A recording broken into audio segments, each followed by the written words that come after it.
Hey, welcome Photo One.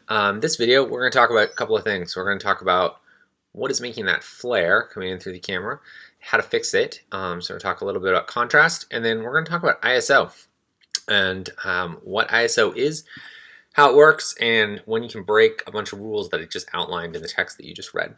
So first, let's talk a little bit about this flare. So I'm recording this in my studio on the upstairs window. And we've got a bunch of, look at the sunlight coming right in through the window there. And so that light is raking across the camera lens. Oh, look, my hand is making a shadow. You can see the contrast improves there. It's raking across the camera lens and it's refracting inside the camera. Now, this is happening just on my MacBook Pro FaceTime camera. There's nothing fancy here at all, but there's enough glass in there to cause all of that refraction to happen and to get this awesome J.J. Abrams flare. So to fix this, I've got my little courtesy here. So I'm just going to pop this in and put a shadow across the camera. And I can actually see that shadow now on my screen. And you can see that the contrast here has improved dramatically. I still have some, let's see if I can prop this thing up without having a bunch of fancy things in here. There we go. Let's see. Coffee cup.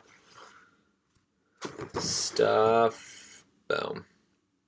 All right, that'll work. You can actually see that that light's still raking across, and I'm getting a little hair light right here on the side. So I'm getting some edge definition there. But the contrast, that flare, so anytime you have light coming directly into your camera lens, you're going to get a lot of flare. So this time of year, it's winter. The sun is very low in the sky, and it's going to create all of that flare. So let's talk a little bit about ISO. So I've got my camera here.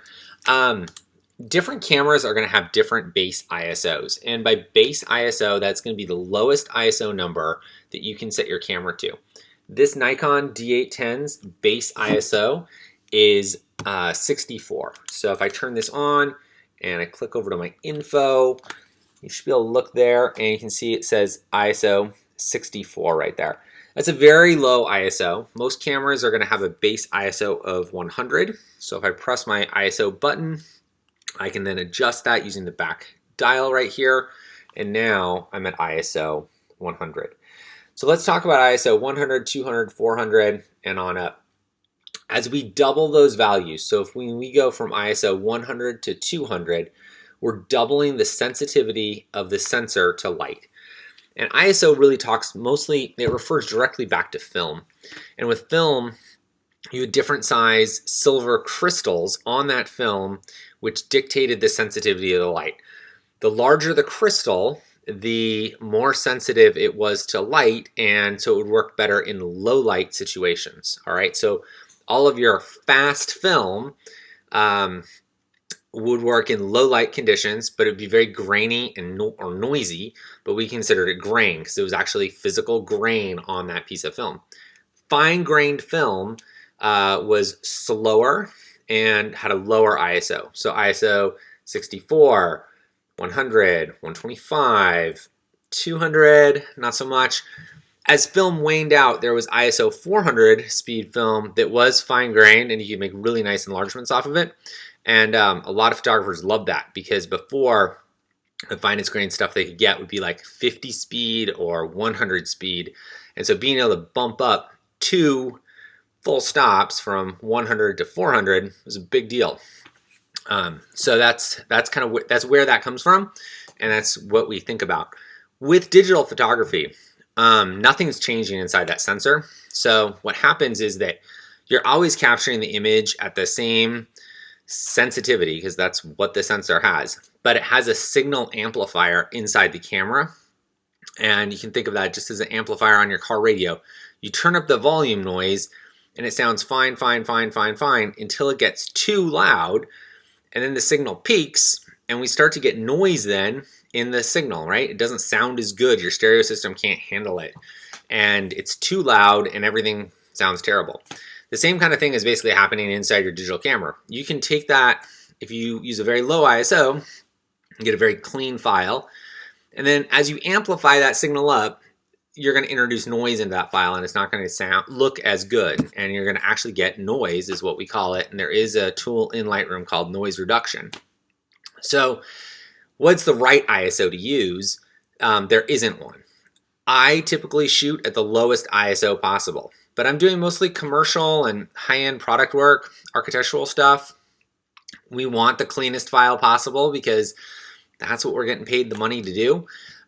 So that means the camera's often on a tripod and we're shooting slow, and that's fine. My phase 1 camera shoots beautifully at ISO 35, 50. It gets noisy at ISO 200. It's not what it's good at.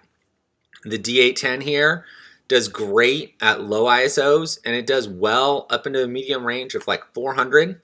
But you start getting into 800 and above, you start getting some noise in there. It doesn't look as good. My old Nikon D3 was designed as a sports shooting camera, and it does phenomenally well up to ISO 1600, 3200. So if I need to shoot low light stuff, medium sized file, oftentimes I'll grab that camera. Even though it's 10 years old, it does a great job.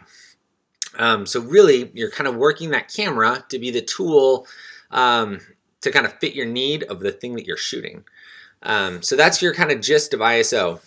Remember a couple of things. One, shutter speed. A 1/25th of a second or faster when you're handheld. So that is going to look like, right now, I'm at a 200th of a second. 3/20th, so let's go the other direction. There's a 1/25th. At a 60th of a second and below, down into this range, I'm always on a tripod unless I'm trying to do something fancy like panning. The shutter speed is just too long to actually handhold that image. And like with this big 85-1.8 Sigma art lens on here, I want all the extra I can get. So I'll do a 1/25th or faster with that lens because that lens is heavy. There's a lot to hold on to physically there.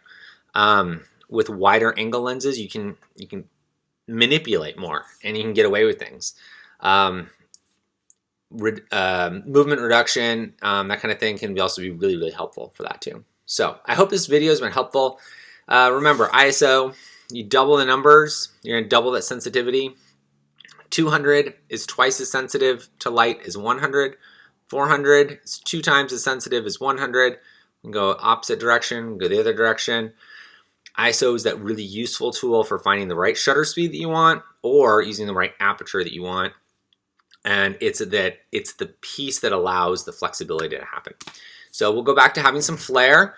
Let's let that light cut back through there and lose that contrast there for a second.